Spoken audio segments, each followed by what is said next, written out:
New Year's Eve. Was there anything particular that was done on New Year's Eve to welcome Yeah, in the new well, year? I never spent a New Year's Eve in Ireland when I was a child. Mhm. But in England, the first person to step over the thresh door would be a dark haired man. Okay. Okay. And they used to call him the first footer.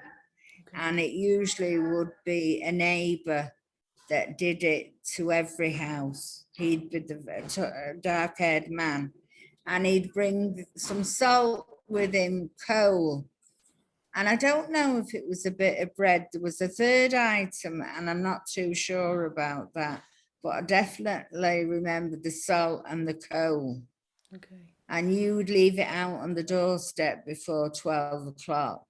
Okay. And he'd come then it might be 3 o'clock before he got to your house. You Okay. know, by the time he'd done every house and Oh had a yeah. drink and a chat, and you'd be there waiting for him to come.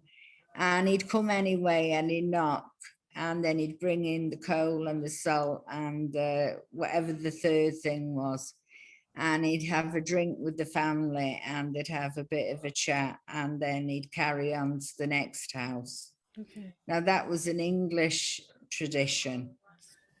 Um, And that was obviously for luck, for the and that was for fortune, luck. luck and fortune. Yeah, to bring luck into the house. Okay.